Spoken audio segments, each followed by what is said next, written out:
All right, welcome back, everyone. Thanks for joining us again on this discussion of social media ethics, an important topic for both journalists and marketers or brands or businesses alike. So let's dive into it first.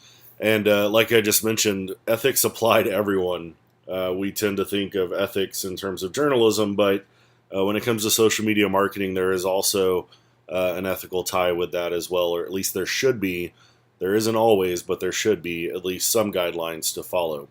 I do want to source where I'm getting a lot of this from. NPR released its social media guidelines, which is a widely used set of rules that a lot of newsrooms actually use. Some newsrooms have their own policies, but I think NPR's is really open and honest and straightforward. And so I've linked to it there at the bottom. If you go to bit.ly/ethicsnpr, you can actually read the whole guidelines. I've also linked to it on the associated materials in this week's module. So go ahead and check that out. And I'm going to try to apply those as well, not just to journalism, but to marketing as well. So NPR's first rule is don't just spread information, be careful and skeptical. This is obviously vital in journalism terms. In fact, I just did an interview with KSAT Television in San Antonio yesterday regarding the spread of information on social. And one thing we really talked about was there's so often a rush to be first that we forget about the rush to be correct. And so when it comes to retweeting or sharing information or sharing user-generated content, we as journalists must still do our due diligence to maintain accuracy when it comes to that. So for journalists, when you share someone else's reporting, it is the same as you reporting it yourself. If you think about it in those terms, it will oftentimes cause you to take a pause and make sure that you are completely comfortable with that information before you hit that retweet button or the share button. Some keys when it comes to this. Transparency is always huge. I think we're starting to lose patience from the audience when we get things wrong on social. But as long as we're transparent, I think that patience or that understanding goes up. And then knocking down rumors. That's really the key role for journalists as gatekeepers these days, is to knock down those rumors on Twitter, on Facebook. Now, obviously, we can't go through and knock down every rumor, but the ones that are really gaining traction, a journalist who's doing his or her job can step in and say, this is not true. Here's what's actually happening. And that's a key role journalists can still play when it comes to social and news gathering. Always attribute, always give credit where credit is due. That's really important. And then for marketers, the same thing still applies. I mean, people want accuracy from brands, right? They want brands that tell them the truth. We don't like brands that outright lie to us, and we all know brands that have done that in the past or spread rumors or anything like that. It's just weird behavior, and there are brands that do that on social. So my best advice, especially when it comes to marketing through social, is to always, always, always tell the truth from a marketing standpoint. Step 2, when in doubt, consult the team or the client. You will more than likely, or students will more than likely, when they go to work for a marketing firm or a PR company or a newsroom, there will be part of a team that is handling social. You know, obviously there are people who work solo and are independent consultants when it comes to client work. In that case, they will probably be more apt to contact the client if there are ever any questions with this. But that doesn't mean a team can't consult the client as well. It depends on how close your client wants to be involved with the day-to-day operations for that.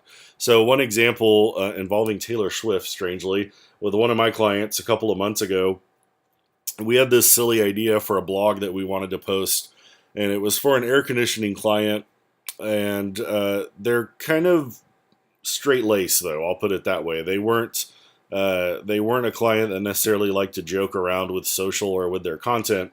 And the idea was 3 things you could learn about air conditioning from Taylor Swift songs. Admittedly, kind of silly, but we were trying to be a little bit playful with that. So we went ahead and wrote it, and I was about to post it, and then we stopped and talked as a team, and I thought, you know what? Should we check with them first? And all of us as the team kind of looked at each other, and we all came to that agreement. And we sent it to them and asked if they would be okay with us posting this, and they wrote back with a very quick, absolutely not response. So thankfully, we consulted them before, and then we also have other air conditioning clients, including one that was more playful, and that no turned into a yes, and so we ended up being able to work with it for another client. So we consulted as a team, we consulted the client, and we were able to solve that situation. So always good advice to do so. Follow up offline when appropriate. We tend to forget about this crazy invention called the phone. And in fact, a lot of students may not even realize that texting device they hold in their hands can also make phone calls.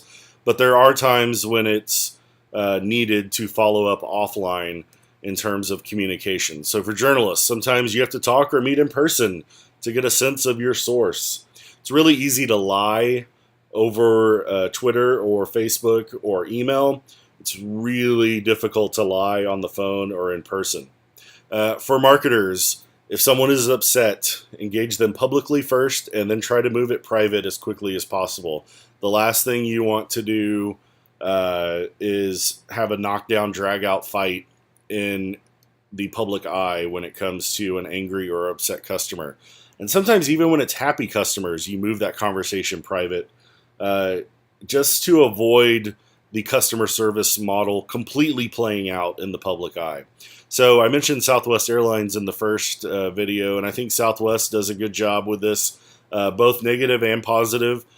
They move things quickly to direct message on Twitter, or they handle things offline or over the phone even if they need to when it comes to social media. So you'll see that a lot from Southwest Airlines. Number 4, take care in using images that have been posted online. This is huge.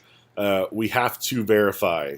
So this is for both journalists and marketers. I don't care who you are, you have to verify. And if you have any doubt as to whether that photo is legit, unless you're using it in a joking manner for marketing purposes, do not use. So questions you need to ask: has it been manipulated? Does it match similar images from the scene or situation? When was it posted? Where is the person posting from? If you go and answer all 4 of those questions, you will probably have a pretty decent gauge as to whether that photo is legit. There are services to help you with this. I love a site called Tineye. That's Tineye. It is a reverse image search. So you can upload a photo to Tineye. Tineye will search the web and find any and all uses of that photo. So if someone is saying they have a photo from a tornado in North Texas, and you're trying to check to make sure it's verified, if you upload that to Tineye and it was used 5 years ago, you obviously know that that is not a legit image. Or if it was used even 6 days ago, you know that is not a legit image. So Tineye is a great, great service. Before you share any photo, the most important question is, did you take that picture? You will be amazed at how often people give you permission to share a photo that they did not take. Make sure that you ask someone, whether it's a journalistic purpose or a marketing purpose, if you're sharing it on social, especially journalism-wise, when it comes to doing a story or giving them credit, you of course would want to ask permission, and then also ask them if they took that picture. Remember, stolen content on social is just as bad as stolen content on the web. So be really, really careful with that, and always stress that to the students to be careful with stolen content. Number 5 is a big one, and just another good life rule in general, but be honest. A lot of times when you work for an agency, and I'm going to talk marketing terms here, a lot of times when you work for an agency and you're representing clients, you're going to get into some tricky situations when dealing with other people who are not your client.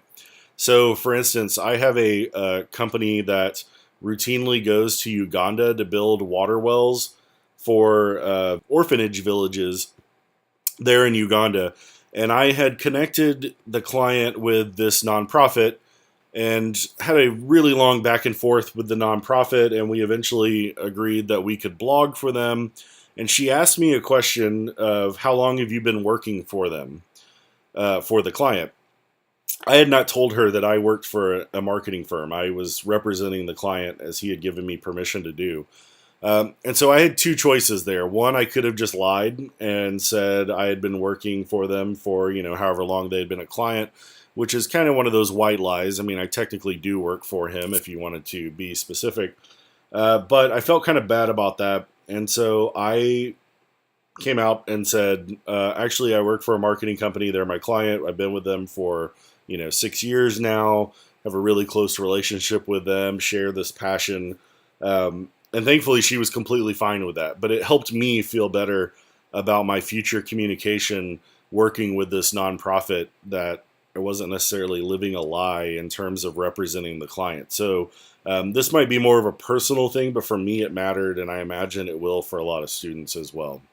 Number 6, standards of impartiality also apply to social. For those of us in journalism, that's a no-brainer. It's something we should know, but for marketing, we may not think of that as much as we should. So this doesn't mean that you can't be impartial in terms of your own product, right? I mean, that's obviously the point of marketing, is to get your product out there in front of as many eyeballs as possible. But there are things to consider when you talk about partiality and social. So political, religious, any of those hot button type issues. We have seen companies and brands get into a lot of hot water with a lot of their user base for taking a public stance on these issues. So it's just something to tread lightly, be careful with. It's easier for a celebrity, so to say, or a personal brand to take a stance on an issue like that than it would be for a business, especially a small business, when you talk about staying impartial. The last one, social media, our outlets are public spaces. So this one's really important. We kind of talked about it when it came to digital reputation, but I love this quote. It says, "You should conduct yourself in social media forums with an eye to how your behavior or comments might appear if we were called upon to defend them as a news organization. In other words, don't behave any differently online than you would in any other public setting." So we talked about representing your family, your friends, your job, your company, your sorority, your fraternity. That's basically what this is saying. And finally, one more. I'm sorry, I forgot. One more. Be professional. If you're putting yourself or your client or your newsroom, whatever it is you're representing, if you're doing that in the best professional light, your headaches will be kept to an absolute minimum. So that's a real quick look at ethics. Now we'll have a quick quiz there on the website. Read a couple of articles, and I have a couple videos in the associated links on the side. And then make sure and head over to the Facebook group and leave a comment on this week's topic.